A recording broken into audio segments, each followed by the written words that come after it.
Hi guys, it's Rick from Rick's Bricks. As promised, I'm here with another video in my vlog series on tips and tricks and some advice to other BrickLink and Brick Owl sellers from over 17 years of selling on those platforms. Today, as promised, I will show you how I pick and ship orders in my store. I guess the first thing I'll explain is that in another video I think I showed you this handy dandy cart, since been upgraded with a camera now for using the integrated Brickanize feature with the BrickSeller software. I start off, all orders are packed in this size envelope at the very least. If I really large orders, I'm going to have to use multiple bags, but minimally everything goes into one of these. I think it's a 6x9 Ziploc bag. Then I have three different sizes of bags that I use for packing inner parts.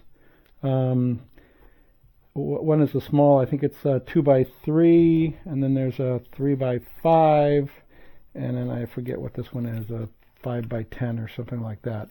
But my typical rule of thumb is that any ordered item, any that has a single lot, a quantity of 20 or more, gets in its own bag. If when I finish packing the order, if all the bags fit into one of these, that's usually the way I go. If it larger than that, then it's going to go into a larger bubble mailer, and I'll usually pre-pack it and set it aside for shipping. But if the order goes just in, will contain, it's small enough to stay in one of these bags, I just line them up in a couple of tubs here. Like here's one that's done, and as you can see, it's packed with some inner bags. And then those will go in my standard 6x10 bubble mailer. Like I mentioned before, I use a couple of different bubble mailer sizes. I think this is a 7x12, and then the largest is this, I don't know, 12x15. And then after that, I would go to priority mail, either the padded flat rate or the actual cardboard boxes. All right. So let's take a look. I'm going to be showing you how I use the BrickSeller software, which some of you may be familiar with, probably most not. It's the software that I developed many years ago and that I offered other sellers on a subscription basis. So basically, for picking orders, I'm not going to, throughout the video series, you'll be seeing a lot of different aspects of the software, but today we're just going to use it to pick orders.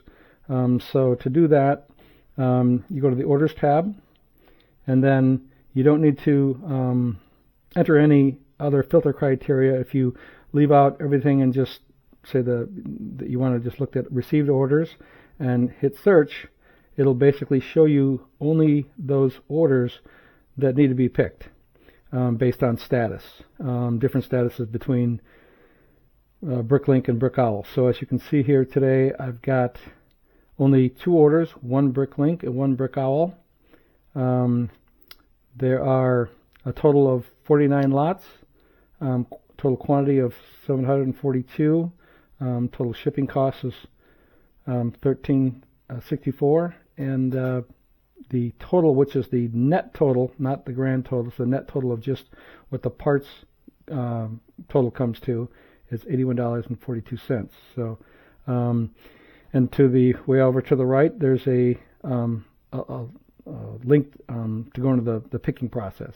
I don't know why, I just go from the bottom up. I usually pick orders almost every day, so I keep the list pretty clean. And then provide as good a customer service as I can, and I'm kind of known for relatively fast shipping. I'll even ship some orders within hours if I am working orders and I get a order in. So if you hit the pick link, it goes out and retrieves all the details using the BrickLink API, and it will present them one lot at a time. This one is kind of an unusual one, in that it's just a minifig, so it's there is only one lot. So it'll show you the order. It'll tell you what lot of total lots you are as you page through them. I think the next order will show that better. And then the remarks column, so you know where to pick it from. It also shows, obviously details on it, an image, and in all cases it shows you the pick quantity. But that is a field that you can change. So let's say you're short a part, one or two of something, you change the quantity here, and then I'll show you later how Brickseller will keep track of all the short items that you have, and if you at the end of the order picking process and you go to update, it'll present you with a formatted list of items and a short message of very sorry for the shortage, inventory accuracy was not good, and it'll itemize out what your shorts are and give you a grand total of what the refund would be, and I'll kind of explain that on the next order because it'll be easier to do. But in this case, we'll just go pick this one minifig.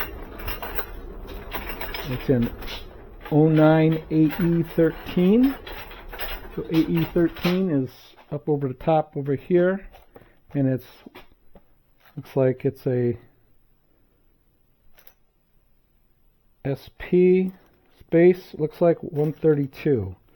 So as you can tell, I could do a little bit better job of either hanging these, storing them in a box in sequence, but right now I try not to put too many in one bin so that they're not hard to find, and they're pretty much all of the top bins on my aisle 9 here. So that's it. Then the next thing you do in Brickseller is tell it that you're done picking. Didn't have to change the quantity. And one thing I usually do first, I didn't do it here, I write the order number on the top of the main Ziploc bag.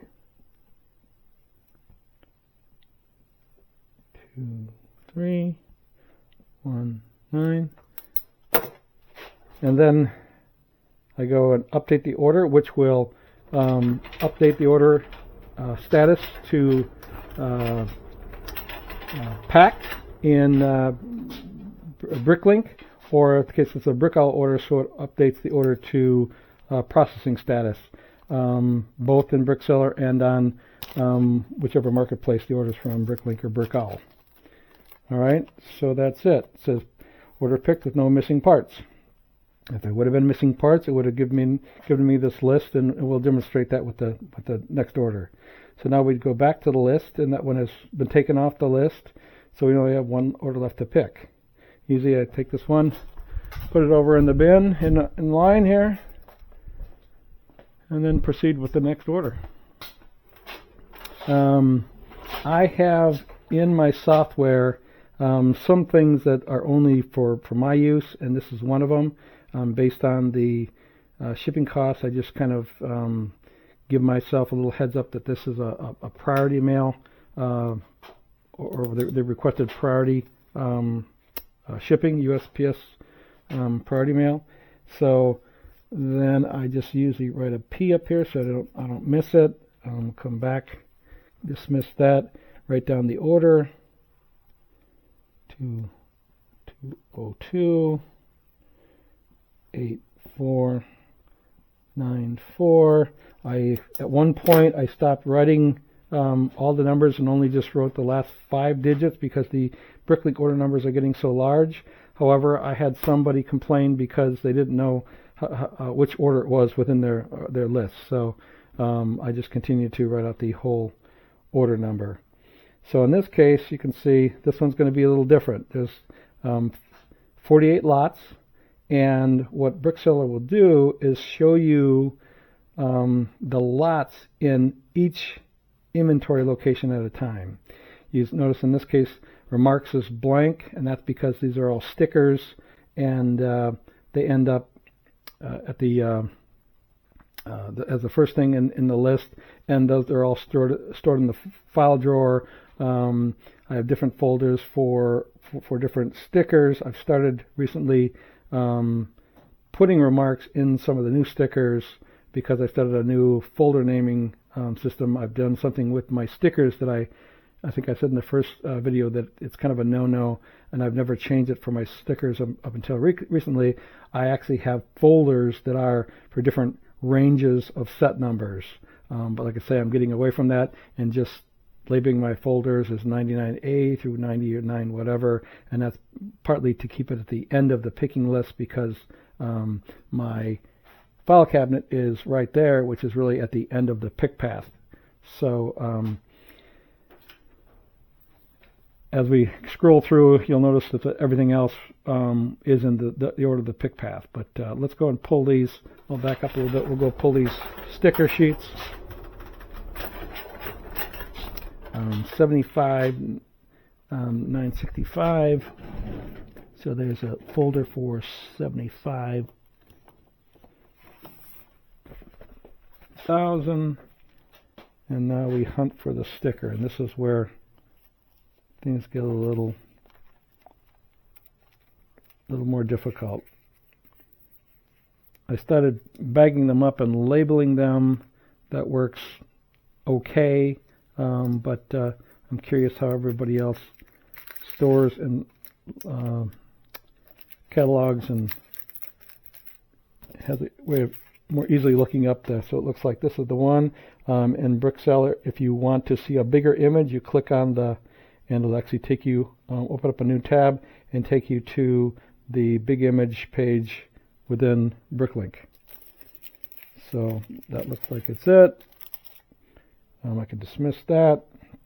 Go back. Looks like he wants 2 of these.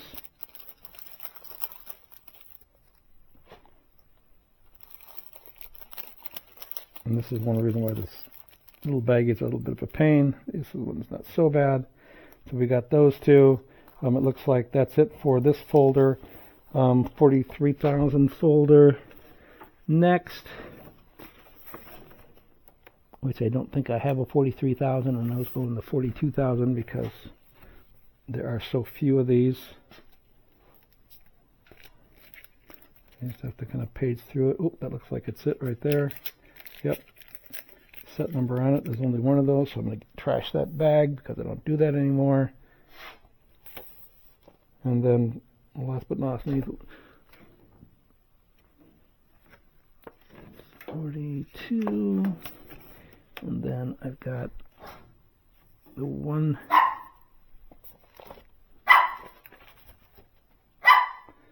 10,000 series, and it looks like it's this one right here. I believe there's only one left. So as you can see, this is not the most efficient pick. I don't sell a lot of stickers relative to other things, so it's not as big of a deal. I don't really worry about it too much. Now, usually for stickers, I'll try to find a particular bag that they'll fit in, put those in a separate bag to protect them a little bit. If somebody orders a lot of stickers, sometimes I'll wrap them in cardboard. Oh, looks like I picked one that's not going to fit in. I have to go a little bigger.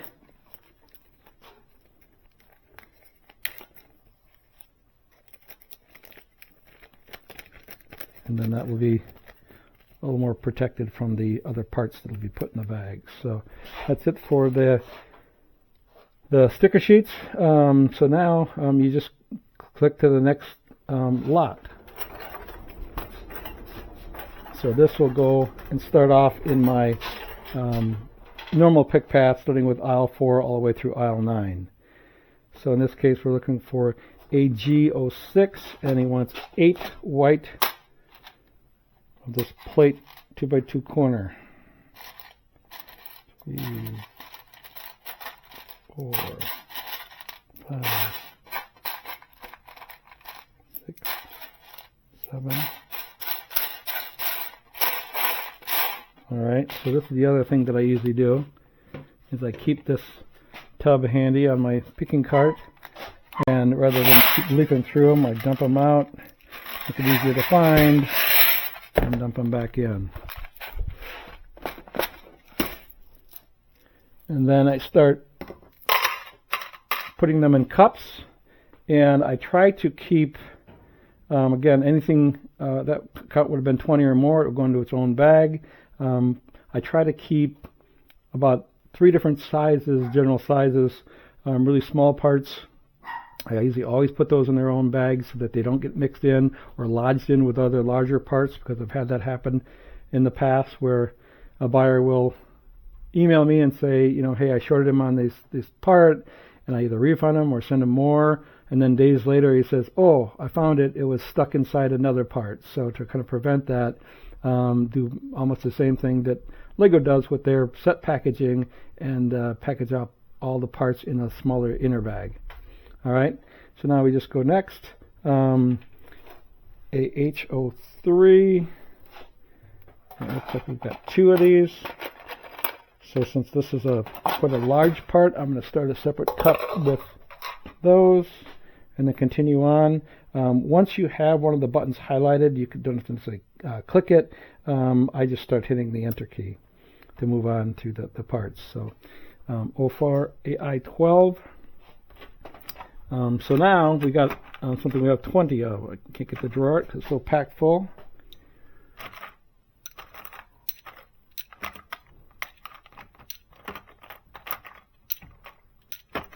10 of those. Go to its own cup because it's 20 or more.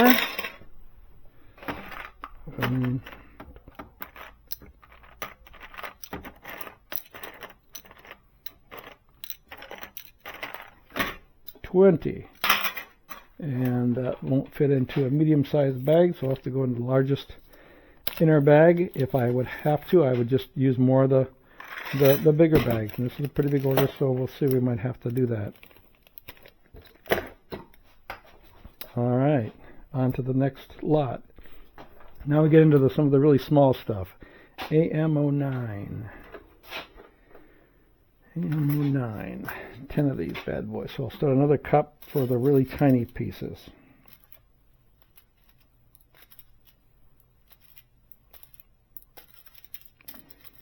8, 9, 10. All right. Move on. AR18. 2 of these. I'll put that in with the larger. AW05. We have 40 of the dark orange, so this is where I will use this, make it easier to find them. Probably going to be all of them.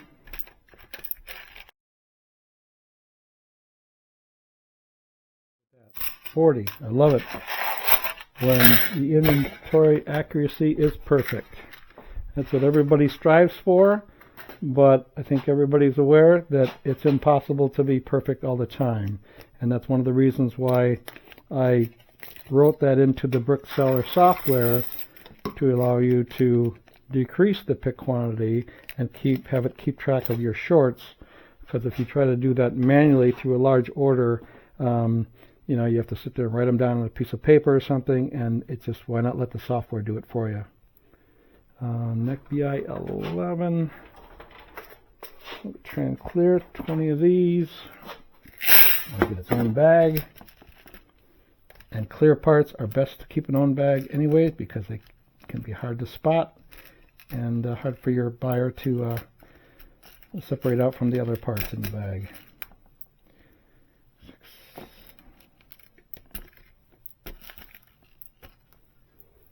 10 of those.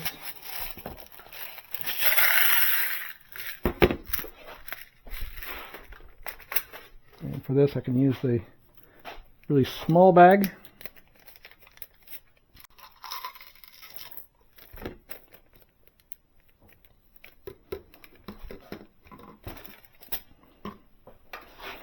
And go to the next. BQ 13. BO BQ 13. one of these. I want to put that in with the small parts because it's a tile. You can wedge into other parts pretty easily. CS06. Right here. And there's 20 of those. So again, I'll get its own bag.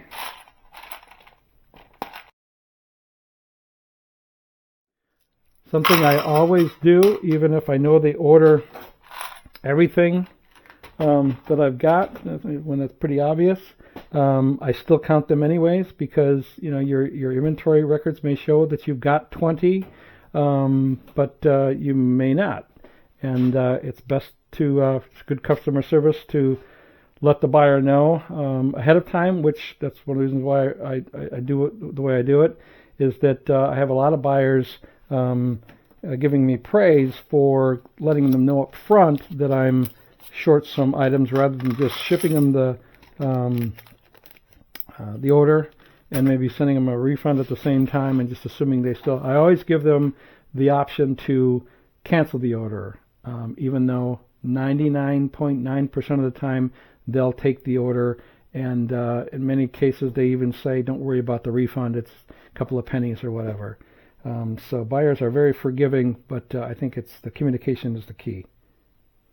All right, next lot, Y07. We only have 2 of those in white, which looks like there's not a lot in here. Oh, I see one.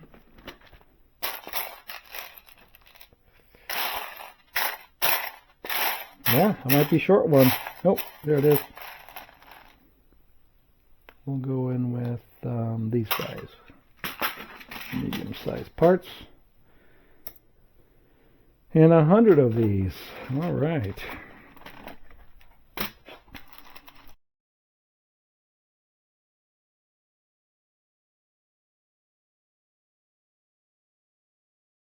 $100. All right. Put that in a bag of its own.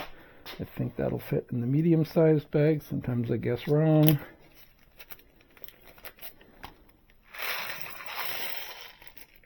Gonna be close. Oh, it'll just fit. All right, 14. Okay, on to aisle 6, AC 15. 4 of those little boys.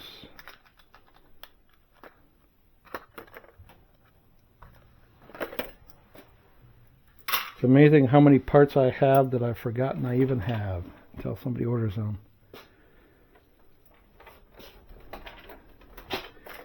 4 of these bad boys.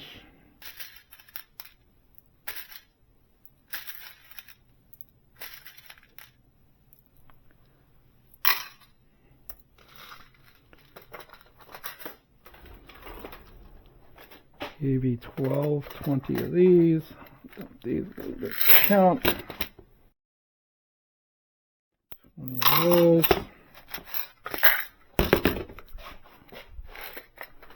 Its own bag.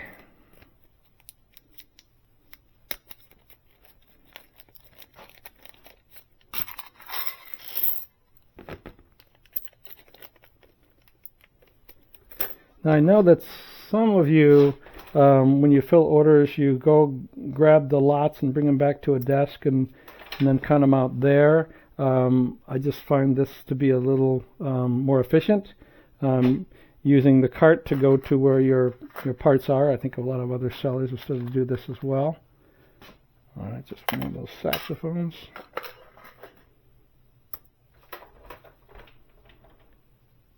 And like I explained before, because I'm old and I don't want to bend down, I get the luxury of the space. I don't have to reach too low, and I don't have to reach too high when it comes to picking parts. If I continue to grow and I'm kind of limited in space, there may be a time when I do have to go a little higher or a little lower. AP10. Or maybe I'll just decide to maintain that level, and that's as good. So 49 of these.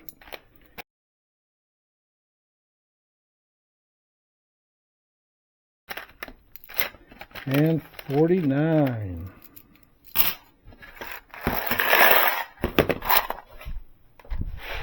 one's good. Get a larger bag.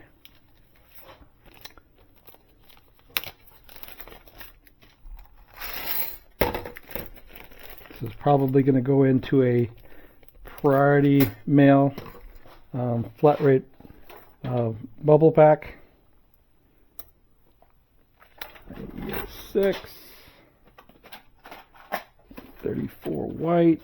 So again, this is where dumping it out and not picking out of the thing is a little bit easier. I don't know why I've always used my hands when my wife picks orders. I believe she uses a cup, and as she's counting, she puts them into the cup. 34,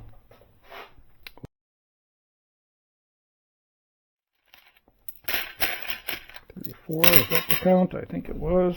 Yes, 34. So as you can see, some of my bins contained quite a few different colors of the same part. So my bins will have different parts.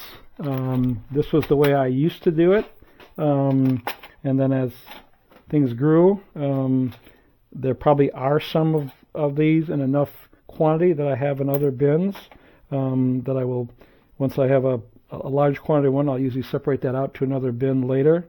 It does make picking a bit of a challenge to rummage through them, but I don't think anybody would ever have the luxury of having enough inventory locations where they can put one lot in every single inventory location. So you got to get creative. I guess the main thing is to that I would recommend is try not to, as best you can, put any colors that are close. It's going to be hard to discern, like a light bluish gray and a flat silver.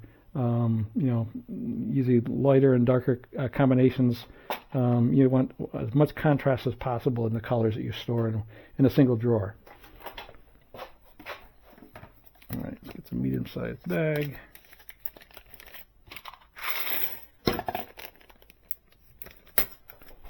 Nice quantities. It's great when you actually have good quantities. I've picked A12. I picked some orders, or I hate to see orders when they come in, and you've got one from this lot, two from that lot, and you got almost 100 lots to pick from. That is not makes a very efficient pick, but fortunately, that is those types of orders are relatively rare. I don't have any kind of lot limits. I've never understood the use of those on my BrickLink store.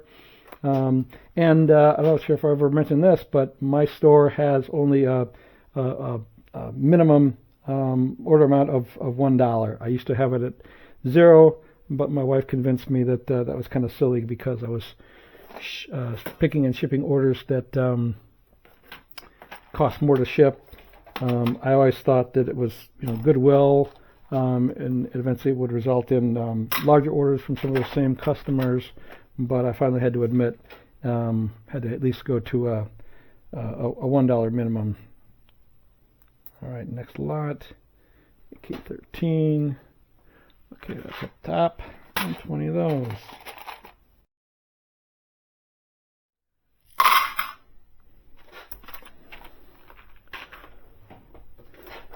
Those up first.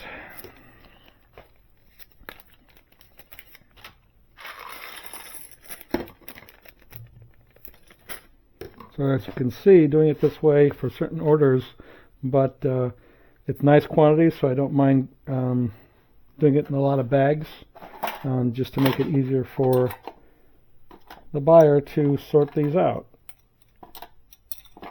Oops, whoops, I dropped one note.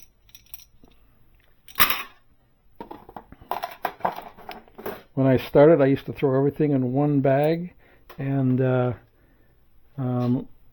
I realized that I was making it pretty hard for some of my buyers to have to sort through, and again, that issue with the smaller parts getting lodged into other parts.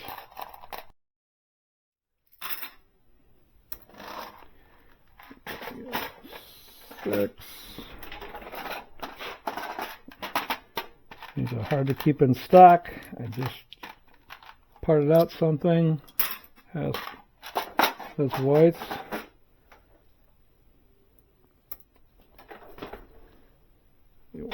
Three, 19. Because it's such a big order, I'll even though it's only 19, I'm still going to bag it separately.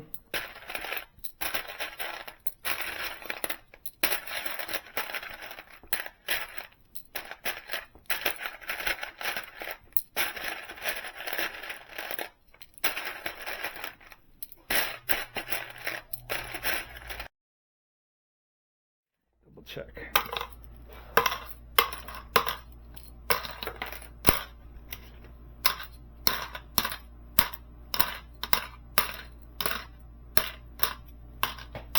$18, one left. There it is. 19. Yeah, I don't know where I came up with that arbitrary 20. I had to make the cutoff somewhere, I guess, and it just seems that you know, you get up to that quantity, and you know, buyer has to take more time to pull those out of a big mess of parts. So I've never had anybody, any of my buyers tell me that they would like it any different. 5 on these.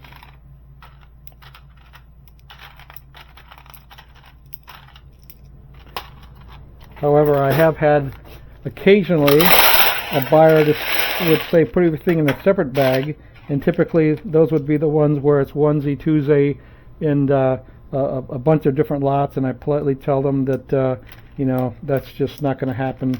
And number one, you get enough of these, they don't weigh much, but you get enough of these inside a bag, and all of a sudden your shipping cost goes up to the next level for first class shipping. So usually that's enough said, and I've never had a problem with them accepting it the way I do it.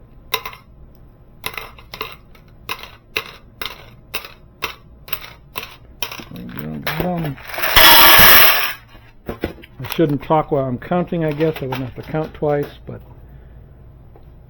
good thing I don't pack all my orders on. That's only 11. What am I doing?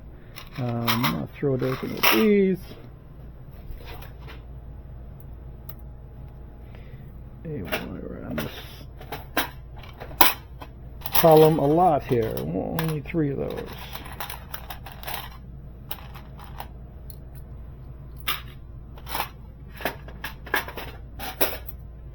Looks like I have 19 lots to go.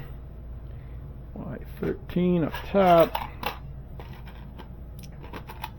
So that's all of them.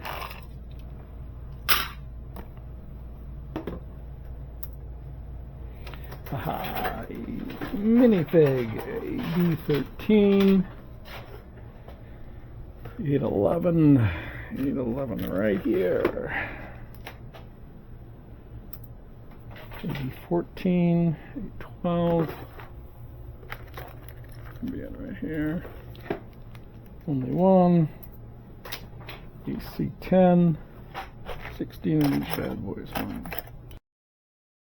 guess the downsides of always using my hand to count them in is I can only hold so many. And I guess this can combine there. Oh boy, 60 of these. Okay, this is a big drawer. Oh.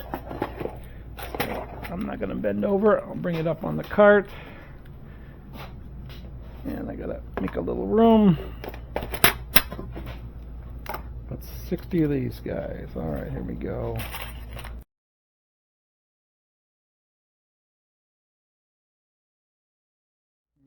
$60 of those.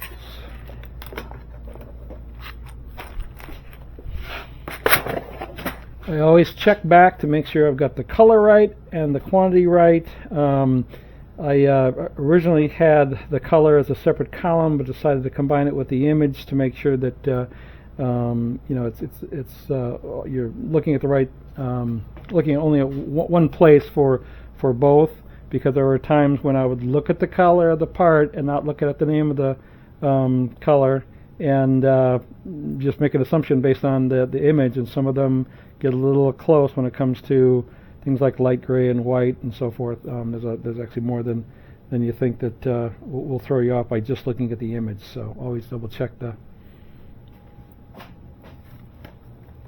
If it's gonna fit. No, I'm gonna risk it. I can usually tell by how much of the cup it fills up. It's going to fit in that middle-sized bag, and this is close, but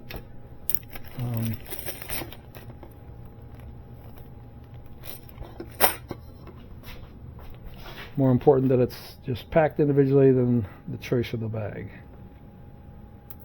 All right, AD07. It looks like only 2 of those in white. Cup's getting a little full, so I can either put that in the big bag, or I can start another cup.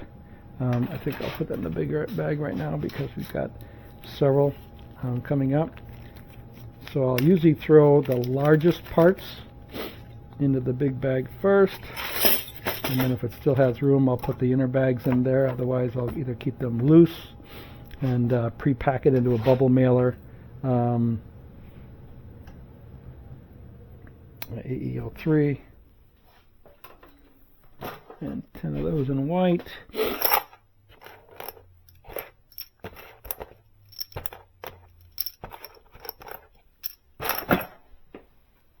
And I'll just keep another cup going because I'm in my row of larger parts anyways.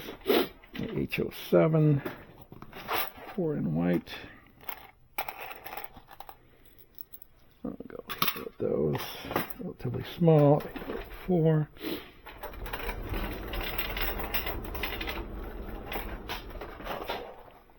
Four of these bad boys.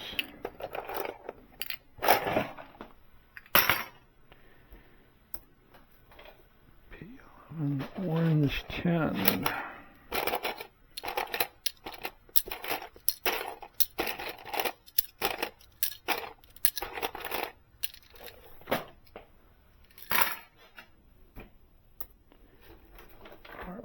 R04. 10 of those.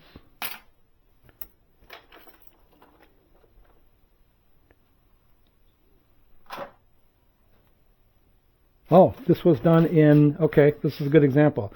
So this order was actually placed in on BrickLink in 2 separate batches. So when you order number, I didn't explain it before, you see that was -1.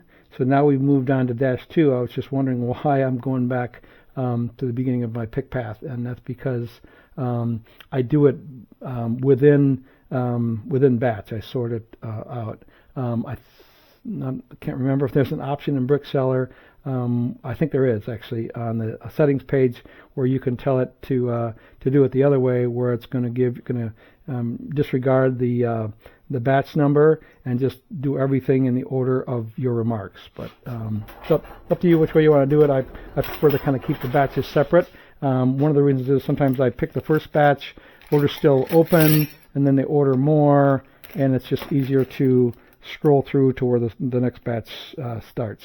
I really don't have I don't know why I sealed that yet. I really don't know why the good thought for maybe an enhancement is to pick the batch. It'd probably be overkill because now with instant checkout, which I believe most sellers use, this old way of starting an order, keeping it open, and adding to it later, I think is a little bit unusual. Normally, it's if somebody does order multiple times, they forgot something, they'll just quickly place another order, and because they've already paid for the other one, and they can't add to it.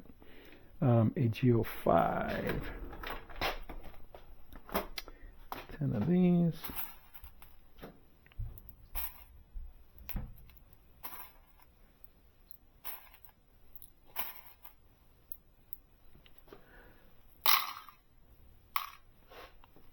Now, I don't usually start and keep the separate batches in separate bags.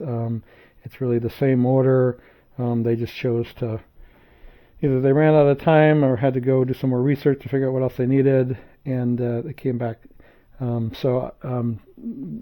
said that, even because I'm instant checkout, I have two different shipping methods that allow them to not use instant checkout. And one is, I just named it Keep Order Open for when they intend to add to the order later.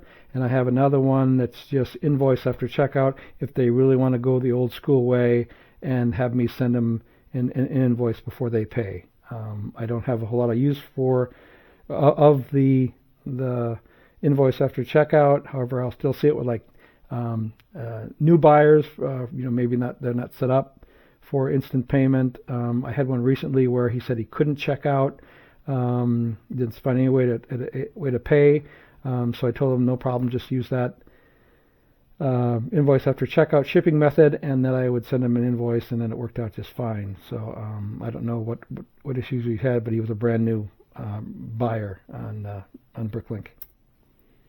AL01. Mickey's, I don't know, what's this? Mickey's Claw. 12 of them.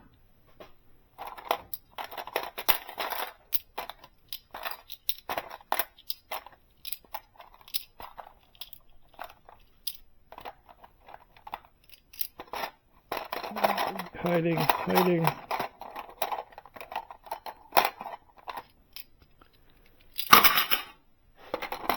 It's a set I'm not sure that I'll part out again. It's taken a long time to sell some of those parts. Some of them were just so unique. But I think that the majority of them did sell pretty well. A feature that I will show you later in BrickSeller, I use the concept of batches for all my inventory transactions. So you can kind of group your inventory transactions, and you can create these batches, as many as you need, or simply create one and just reuse it. When you first open up BrickSeller, there is one batch created for you, and then with each part out, it creates batches. And then I have a chart that will show you the monthly sell-through of a particular batch. So if it's got 2,000 parts in it, kind of incrementally how you've sold through that set. However, that's amongst all the inventory that you've put in. So it's not necessarily those parts, but it's kind of an indication on how good the sell-through is on a particular set. But we'll talk about that in another video when I show you the part out features. All right, let's move on here.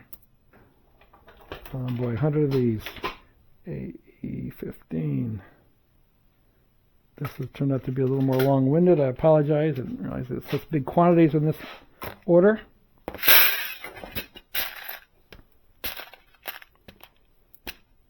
Maybe I'll fast forward through this.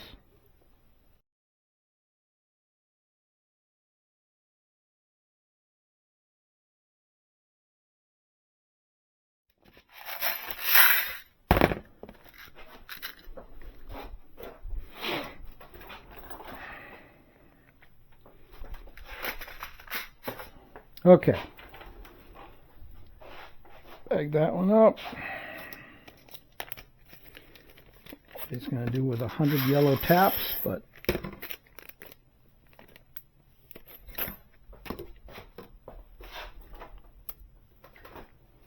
CG15, only 20 at a time. Count that to double check because I think I might have grabbed two. And I did grab two on one of those.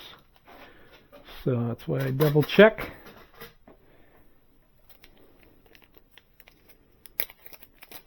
I'd rather take the time now than to have a customer service issue, or in this case I would have just given them one more, but it would have put my inventory records,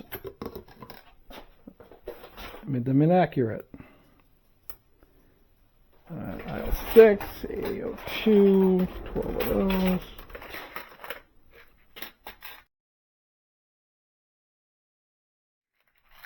So far, no shorts. 6, AK11.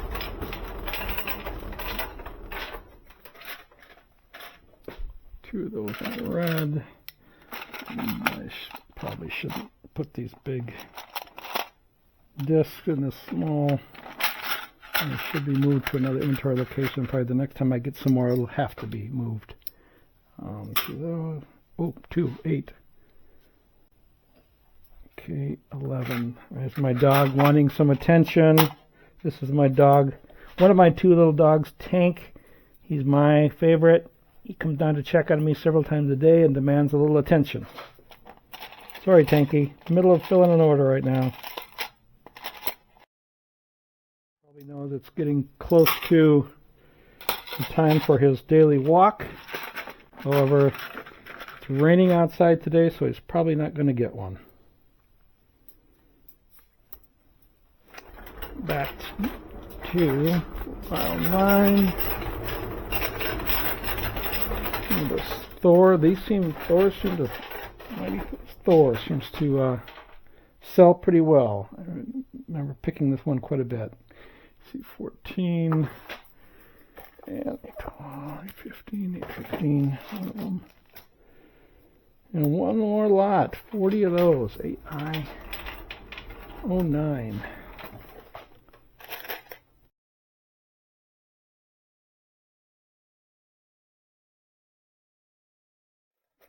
And 40.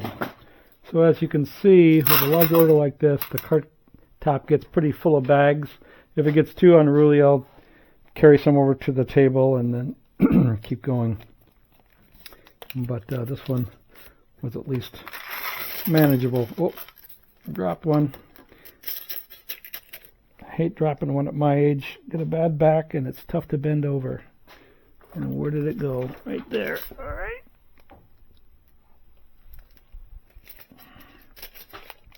I try to keep my floor vacuumed once a week, specifically for that reason.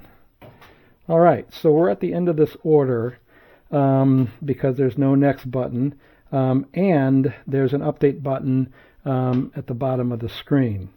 So what I do want to show you, though, even though I didn't have any shorts, let's go back one and say, well, let's not do that one.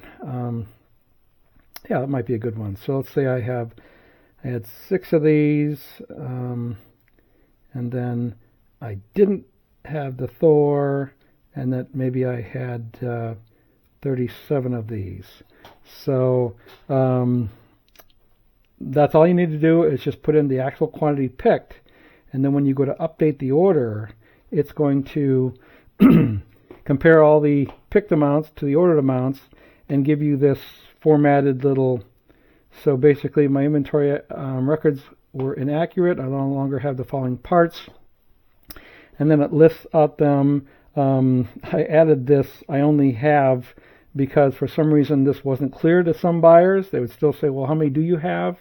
So I will let them know that I was short 2, but I only have 6. In this case, I don't have the one he ordered, so I don't have to say anything about what I have. And then missing 3, only have 37. And then I actually will calculate what's the refund amount, assuming that you're not going to refund them an additional amount because it took it down a notch in shipping costs, which is not almost never the case. But in this case, it because of the missing minifig, it adds up to a pretty good amount. And normally what I would do is I would write that up in the corner of the bag as a refund amount, and then what I do is I take this and I'll highlight it. Whoops! I'll highlight the whole thing, and then I've got a link that will open up a new window. It'll either take you to the order page in Brick Owl or the inside the order detail page in BrickLink, because there's a direct link to that in BrickLink and that in Brick Owl. But in either case, you would go there. So I'll show you how that works. It'll just pop this open, and it immediately goes into the contact form. So you basically go in here and paste that, and then send your buyer this nice message and wait for a reply. And I always put in here, please let me know if you still want the rest of the order. Again, 99.9% of the time they do, and many times, I get a thank you for, hey, letting them know up front, and either I'm fine with the refund, or in many cases, don't bother with the refund. It's just a few cents. But we're just going to close that and actually not send it, and I'm going to go. I'll fix that later because now we've actually updated the order. But that would be it, and that's all. I would be done with the orders. In this case, just do a little cleanup of the bags. Verify now that the list is empty. I've picked all my orders, and I can move on to shipping, which I'll show you in a little bit. I'll pack this one up, and then I'll show you how I ship orders in a little bit. Okay, so I finished packing up that larger order and put it into one of the flat rate bubble mailers, and I'm ready to ship orders now. I usually do it in 2 separate steps.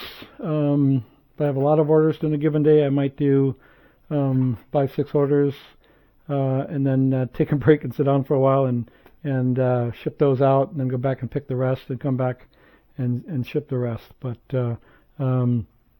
I typically, start up my day, as I think most sellers do, picking your orders because, again, good customer service. You want to get your orders out to your buyers as soon as possible. Most of my orders ship next day unless there's a problem that has to be resolved. Some orders I'll get in the morning and ship out in the afternoon as well.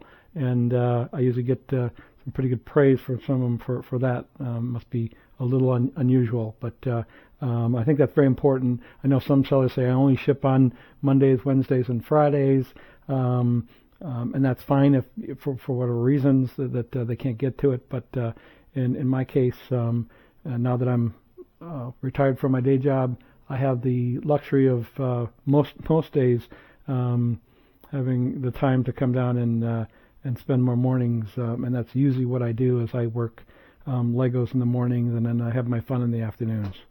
But anyway, so this is where I ship all my orders. Like I explained before, that most of my filled orders, if they are in one bag, I'll put them in these buckets over here. Otherwise, I'll line them up if they're pre-bagged.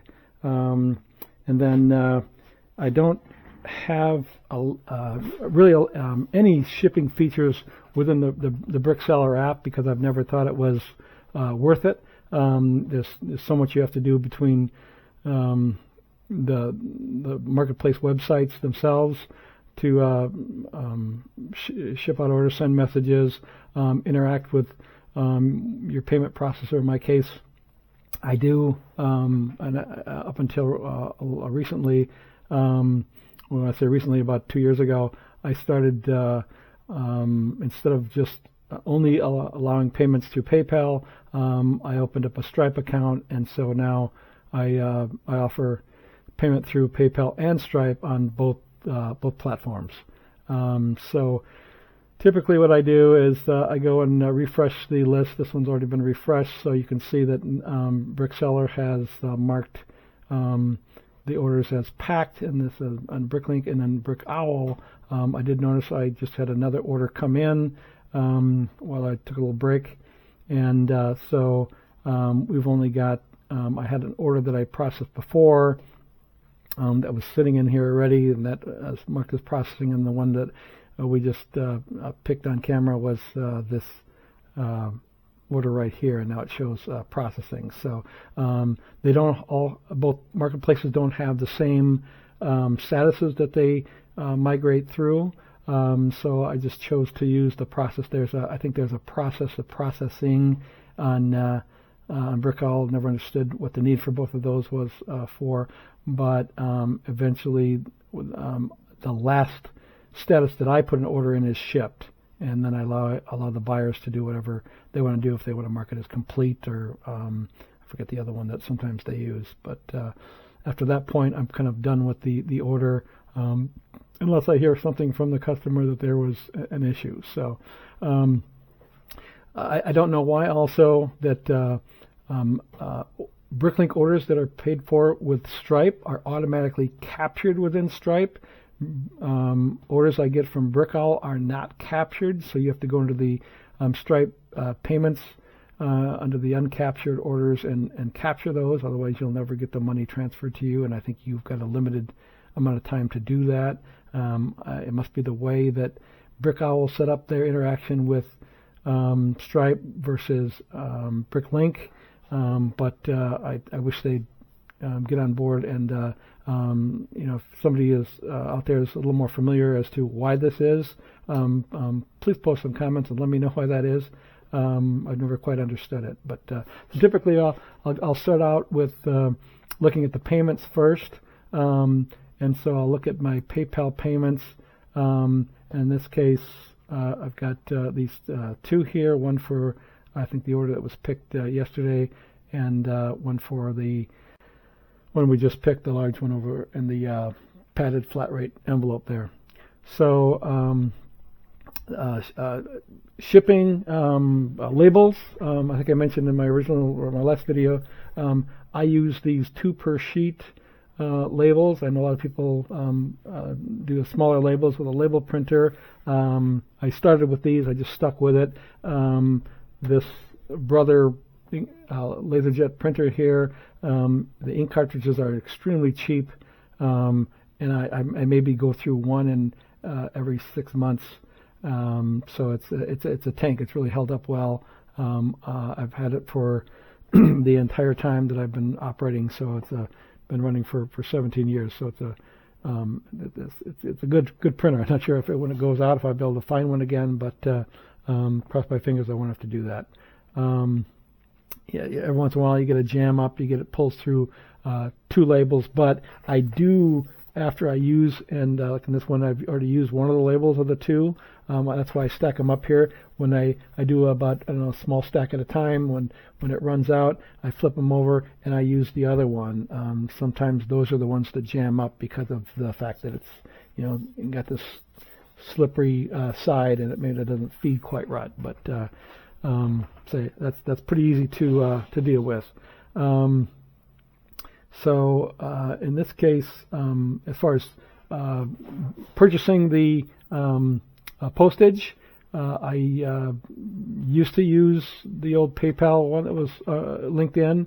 When they went to ShipStation, I thought it was such a poor integration that I didn't use it for the longest time, and I started using Pirate Ship, and which I thought worked pretty good, although it doesn't have the automatic posting of the tracking number back to the payment within PayPal, where now ShipStation does.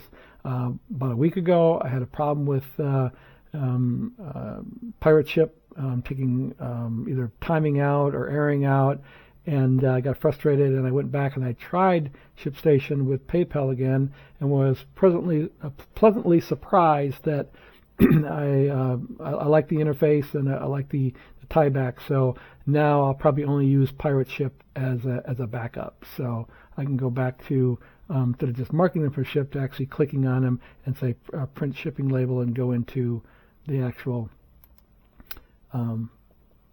ShipStation part of PayPal. Sometimes it tells me I need to log in. It's already in there.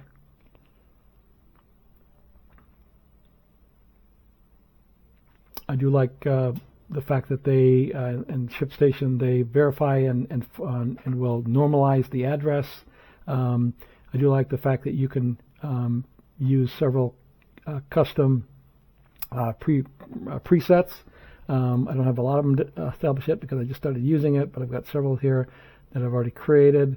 And again, I ship mostly USPS first class and anything under 16 ounces, and then after that everything goes priority, and that's kind of how all my shipping costs are on both BrickLink and Brick Owl.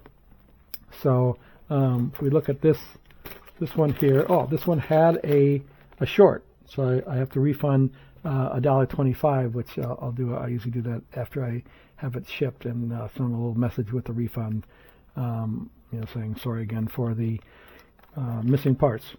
But so this one was right here, this 3603. I'll go into the order, even though I don't have to cut and paste the.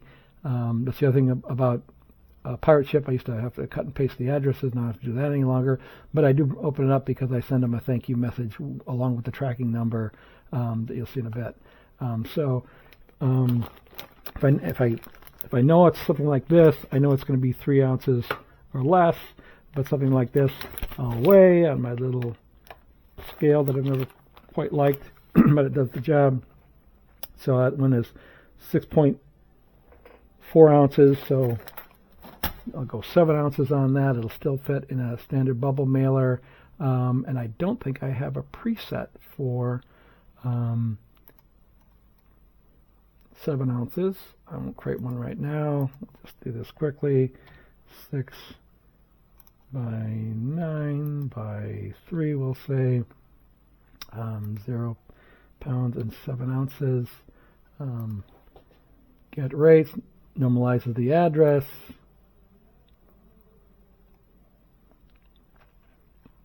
And this one I didn't pick it for me because it's not a preset. I'm going to select it. I try to set my shipping rates so that a little more than cover the cost of shipping. I know that on first class that can be complex because of the different regions of the country. So I basically try to create one that is more of an average. So yes, sometimes it's more than what I charged for somebody out in, say, the West Coast from where I have to ship from. But on the average, it works out that I charge enough to cover my shipping costs, including maybe a little cost of the packaging that I don't get it all back, but that's just some of the cost of doing business. I know some people offer free shipping for orders over a certain amount, and I've never done that, partly because if you raise your prices on your parts to kind of compensate for that, everybody competes on price. That's all that the buyer really sees. And so I've never had a problem with people, paying what they think is fair for shipping. So basically, that's all I need to do. Bring up, print the order, print it, close that. Now what I do is I go and I grab the tracking number. I wish they had a little JavaScript in here so you could just click on it and copy it. But you have to copy it yourself. Then I've got a little thank you note that I pasted into all my orders. Thanks for shopping. Your order will be shipped today. Cut that into and then send that as a quick message to the buyer so they get an email. Don't need a response. Send the message and then mark it as shipped. And that's the sequence that I have to do it for Brick Owl orders. Take the label, paste it on, slap it on an envelope. It's a little bit easier to do than when you already have parts in it.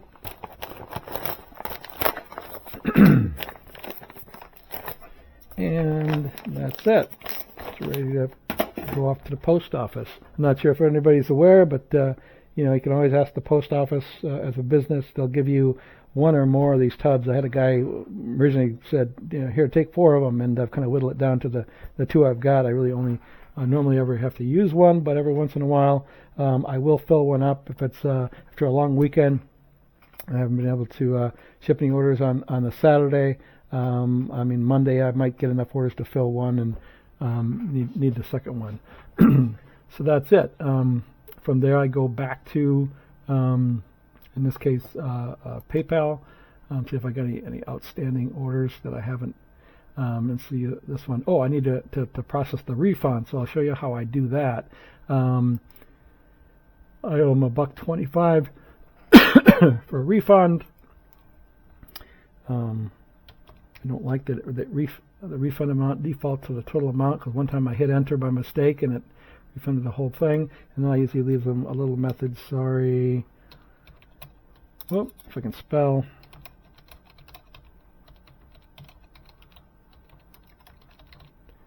And that's it. Done with that order. Go back to the PayPal. I have a link already to my payment received that I've saved, so that I don't have to go through all the other transactions that would show up in PayPal, and I can just work through my payment list. This is the payment for the big order. So we'll go and ship station, go back to BrickLink. Now in this case, I usually mark it shipped first,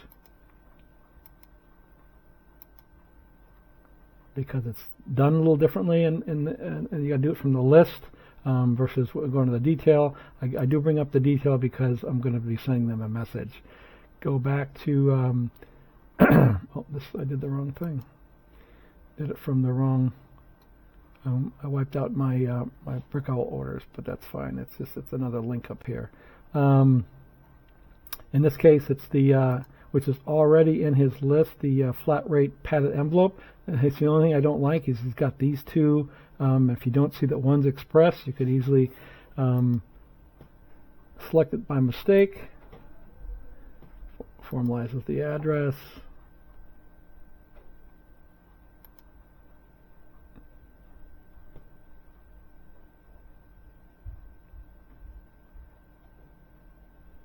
Print label.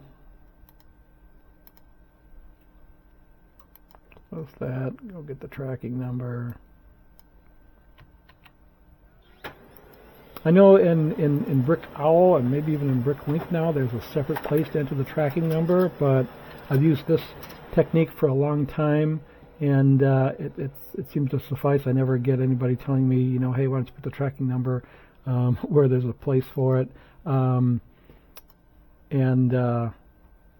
I think it's just good to communicate the tracking number ahead of time. That way they have it, and you don't have to be bothered for it later if they have concerns about it, or they want to track it. Start tracking it right away. Send that message and go back, and so everything's shipped now for my BrickLink orders. Look at this. Probably should have sealed it first. Make this a little easier.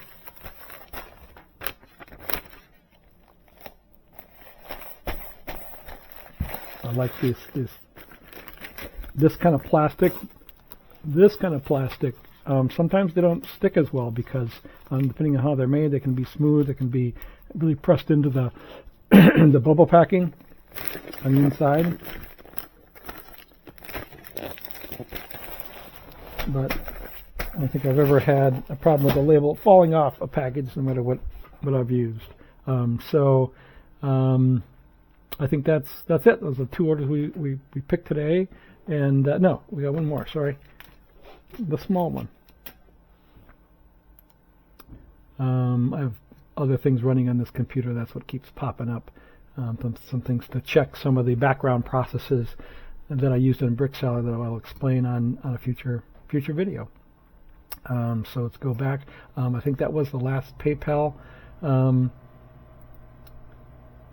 Yep. So no more PayPal. So I'm sure that anything else is through Stripe, which I really don't have to. You don't have a way to ship right from Stripe. That's the reason why I don't prefer it as a payment method. But I think we'll go back, and that was a order on Brick Owl. Double check. Yep, $319, the one part. And yes, it was a straight payment. So in this case, I have to copy the address. Whoops. And I have another quick link up here that'll take me to the individual ship item. I do like the fact that you can paste it, and it'll normally it will parse it out just perfectly, and it looks like it has. Confirm, normalize it, pick from my 3-ounce preset.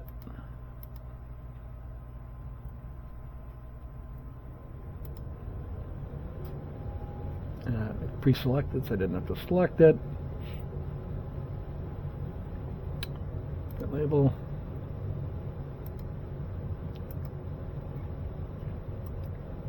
What was it? Grab the tracking number.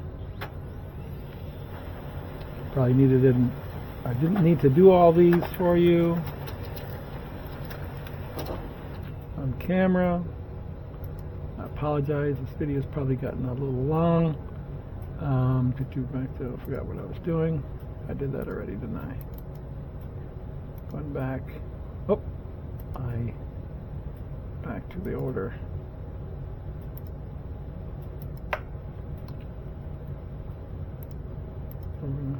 Reply requested and mark it as shipped.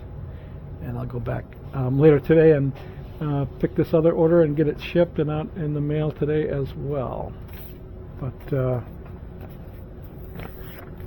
other than getting this one in its mailer and sealing it up, and that's it. Keep filling the bucket until I go to the post office usually once a day in the afternoon to take my orders in. But let me know if you have any questions or comment about how I pick and ship orders, or any questions about BrickSeller app. I think this is the first video with it where I've shown some usage of that. I think that and the next thing I will do is show you how I part out sets. As you can see, I'm in the middle of one right now, but we'll start fresh with a new one, and I'll show you some of the other, I think some of the most powerful features of BrickSeller are in the part out features that I'll show you in the next video. So until then, thanks for watching, and we'll see you next time. Bye.